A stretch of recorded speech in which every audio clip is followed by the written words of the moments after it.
del Señor Jesucristo. Bueno, deciros antes de nada, me llamo Ricardo Díaz, más conocido pues por el hermano Pichi, que pertenezco a la plataforma de salvación online.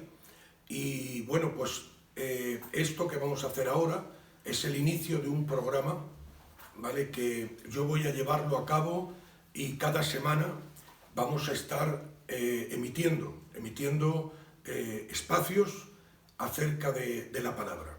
El programa se va a llevar a la luz de la Biblia y vamos a estar emitiendo unos espacios cortos acerca de temas relevantes, temas importantes y preguntas que muchas personas se hacen. ¿Por qué la Biblia es la palabra de Dios? ¿Qué son los ángeles? ¿Existe la predestinación? ¿Por qué Dios es eterno? ¿Por qué Jesús es Dios? Y todas estas cosas y otras nuevas que irán saliendo. Entonces, informaros a todos que esto es simplemente para informaros, para daros luz y para que enriqueceros y al mismo tiempo que disfrutemos todos de este espacio.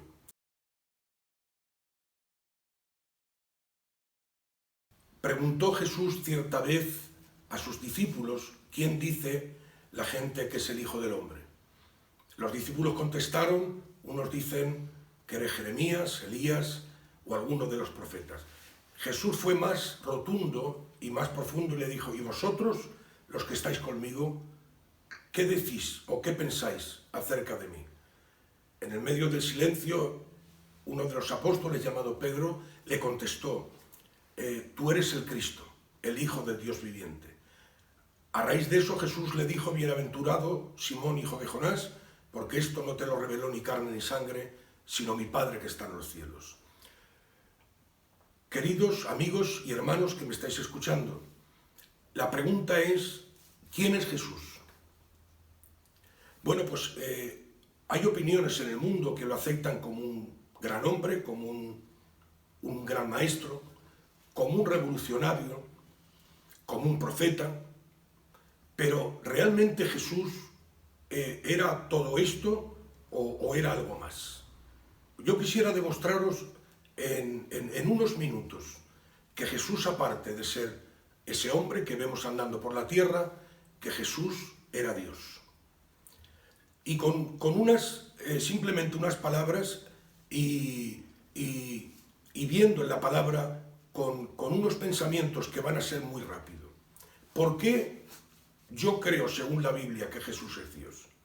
Bueno, miren, el principio que yo quiero deciros es, el primer punto, es que si ustedes se dan cuenta, en la palabra de Dios aparece algo, y lo que aparece algo que en el Antiguo Testamento aparecen las palabras de el ojo por ojo y el diente por diente, aparece la ley, como ustedes saben, pero cuando Cristo viene utiliza una frase que esto no lo puede hacer nadie, ni ángeles, ni siervos, ni profetas, ni patriarcas, solamente lo puede hacer Dios.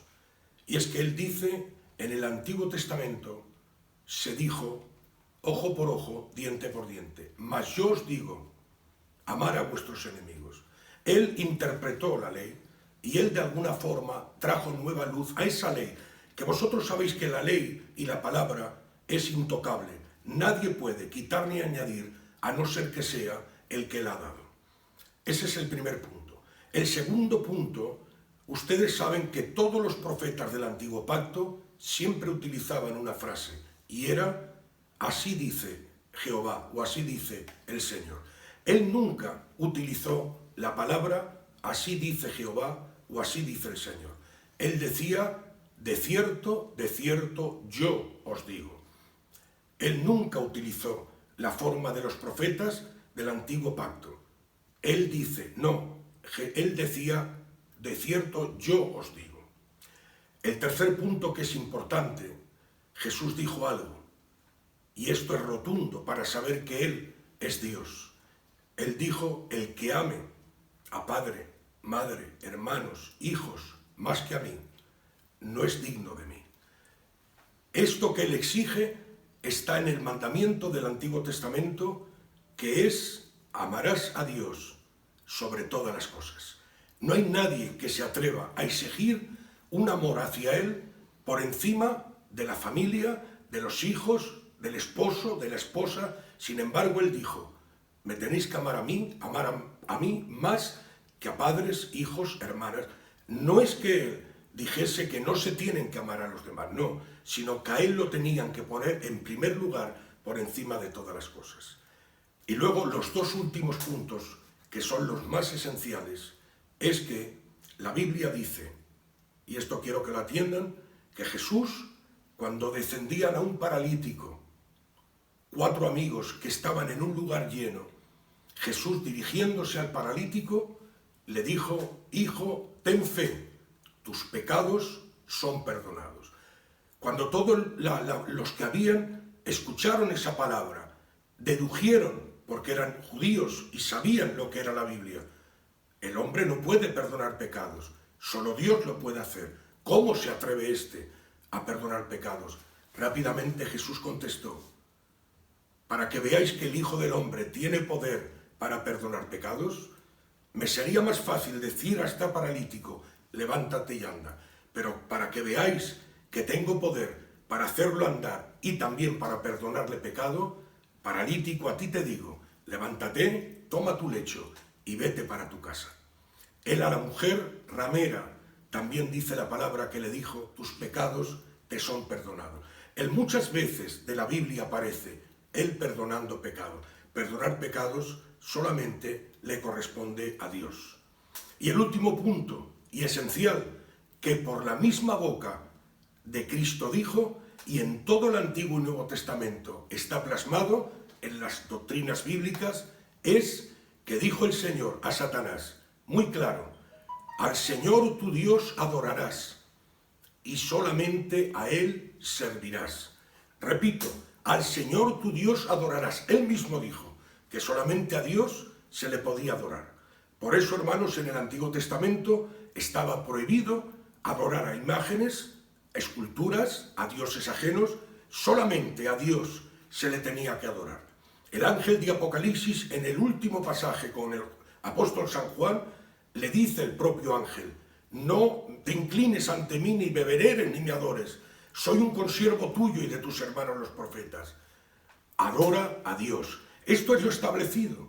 Ahora bien, me permiten ustedes que yo haga un repaso rápido. Cuando vienen aquellos sabios del Oriente, se inclinan y abriendo, dice la palabra, sus regalos, oro, incienso y mirra, dice la Biblia, inclinándose, le adoraron. Hay otro pasaje que dice que cuando estaba con la tempestad y estaban en la barca y preguntaron, ¿quién es este que aun el viento y el mar le obedecen? Dice la Biblia que los discípulos le adoraron. Dice en el capítulo 9 del Evangelio según San Juan, aquel ciego que había recibido la vista, dice, inclinándose, le adoró. Y también dice, en aquellas mujeres que habían visto su resurrección y encontrándoselo por el camino ya resucitado, porque él les salió al encuentro, la Biblia dice que aquellas mujeres, inclinándose, regocijándose, también le adoraron. Esto quiere decir que está en todos los evangelios, pero también en el libro de Hebreos el propio Padre manda a todos los ángeles, adórenle todos los ángeles del cielo. Y en el libro de Apocalipsis aparece al que está sentado en el trono y al Cordero, sea la gloria, el poder, el imperio, la adoración por los siglos de los siglos. Por lo cual, ¿por qué sabemos en este resumen de que Él es Dios? Primeramente, porque Él interpreta y Él cambia la ley. Segundo, porque Él habla en nombre propio. Decía, así dice Jehová a los profetas, pero Él decía, de cierto yo os digo. Tercero, nosotros sabemos que Él decía, me amarás a mí sobre todas las cosas. Cuarto, porque perdonaba pecados. Y quinto, porque dice la palabra que a Él se le adoraba. Hay unos cuantos textos relevantes acerca, no solamente esta parte que estas 5 partes que os he hablado, sino que hay unos textos contundentes y relevantes. Aquí no es la opinión que yo opine, o que vosotros opinéis, o que opine la gente. Es lo que la Biblia dice. En Juan capítulo 1, versículo 1 dice, en el principio era el Verbo. el verbo era con Dios y el verbo era Dios. El versículo 14 dice, ese verbo se hizo carne y habitó entre nosotros. Vimos su gloria, gloria como del unigénito Hijo del Padre. Hay otro texto que nos habla acerca de él como que es Dios rotundamente y es Primera de Timoteo 3:15 y 16. Dice el apóstol San Pablo, y atención a esta frase, indiscutiblemente. Esto quiere decir sin contiendas. No doy lugar a otra opinión. No hay discusión. Grande es el misterio de la piedad o del amor o de la misericordia. Dios ha sido manifestado en carne. En Filipenses capítulo 2 también nos habla, haya en vosotros el mismo sentir que hubo en Cristo Jesús. Y dice la palabra, que siendo Él en forma de Dios, que era o es igual a Dios. Y cuando habla de forma, esa parte de forma en el griego es la palabra morfe, que quiere decir esencia, naturaleza, y quiere decir como esencia y naturaleza. Nosotros vemos que estaba en forma de Dios y dice es igual a Dios. Y la palabra morfe es esencia, es naturaleza y es sustancia. Por lo cual, Él es la imagen del Dios invisible. Quiere decir que esa forma de Dios está escrito en la palabra. A Dios nadie le vio jamás, pero el unigénito Hijo le dio a conocer. Por eso cuando le pregunta Felipe, muéstranos al Padre y nos basta, Jesús dice, es que no sabes que el que me ha visto a mí ha visto al Padre. Por lo cual, nosotros con ese texto que dice es igual a Dios, esto quiere decir, en el texto, era igual en naturaleza, igual en esencia, es igual en sustancia, y es igual en atributos, tanto los comunicables como los no comunicables. Y el último texto que yo quiero tocar es que el propio Padre, en el libro de Hebreos, dice, a Él, tu trono, oh Dios, es, hablando del Hijo, tu trono, oh Dios, es por los siglos de los siglos.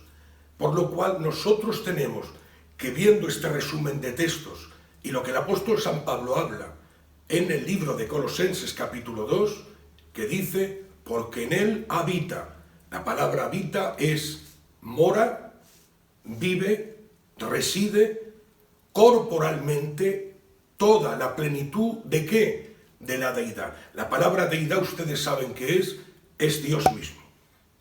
Entonces, con estos 5 puntos anteriores y estos versículos, en este resumen de 10 o 12 minutos, es suficiente con la Biblia para demostrar que Jesús es Dios. Que Dios os bendiga.